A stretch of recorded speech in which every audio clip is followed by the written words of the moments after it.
रत्न वाले फल। प्राचीन काल की बात है। तब उज्जैनी, जो कि वर्तमान में आज उज्जैन के नाम से जानी जाती है, में महाराजा विक्रमादित्य राज किया करते थे। राजा विक्रमादित्य हर प्रकार से एक आदर्श राजा थे। उनकी दानशीलता की कहानियाँ आज भी देश के कोने कोने में सुनी जाती हैं। राजा प्रतिदिन अपने दरबार में आकर प्रजा के दुखों को सुनते व उसका निवारण किया करते थे। एक दिन राजा के दरबार में एक भिक्षु आया और एक फल देकर चला गया। तब से वह भिक्षु प्रतिदिन राज दरबार में पहुंचने लगा। वह राजा को एक फल देता और राजा उसे कोषाध्यक्ष को सौंप दिया करते थे। इस तरह 10 वर्ष व्यतीत हो गए। हमेशा की तरह एक दिन जब भिक्षु राजा को फल देकर चला गया तो राजा ने उस दिन फल को कोषाध्यक्ष को ना देकर एक पालतू बंदर के बच्चे को दे दिया, जो महल में किसी सुरक्षा कर्मी का था और उससे छूटकर राजा के पास चला गया था।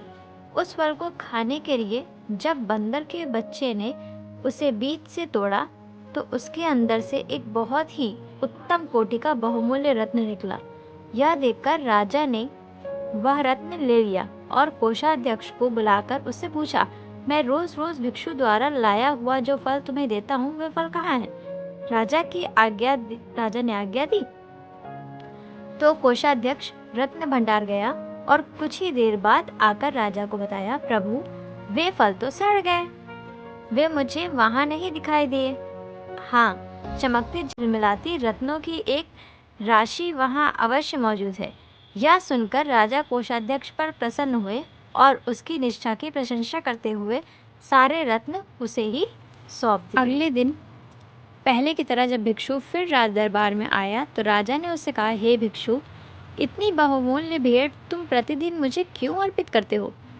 अब मैं तब तक तुम्हारा यह फल ग्रहण नहीं करूँगा जब तक तुम इसका कारण नहीं बताओगे।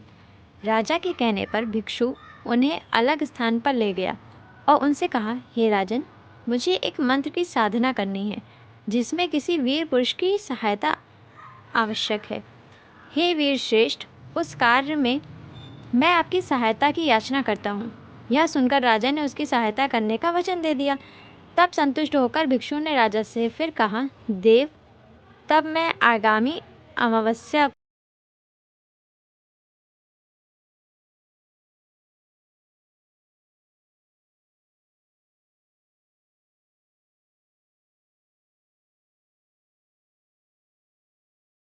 ठीक है, मैं ऐसा ही करूँगा।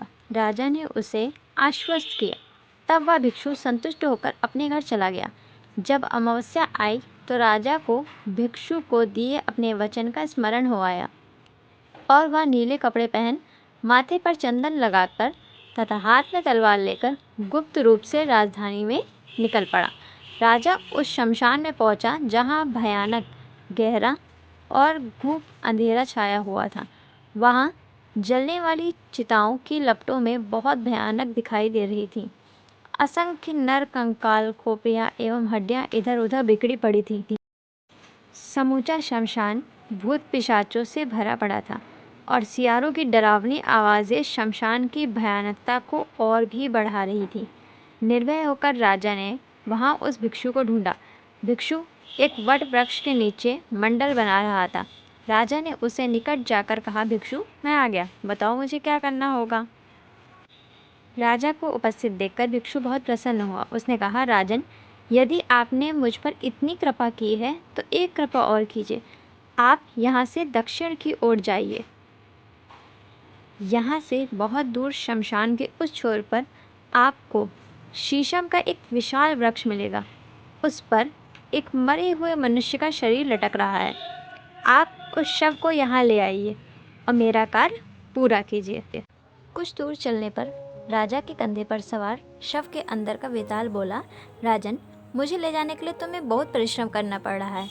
तुम्हारे श्रम के कष्ट को दूर करने एवं समय बिताने के लिए मैं तुम्हें एक कथा सुनाना चाहता हूँ, किंतु कथा के दौरान तुम मौन ही रहना। यदि तुमने अपना मौन तोड़ा तो मैं तुम्हारी पकड़ से छूटकर पुनः अपने स्थान को लौट जाऊंगा।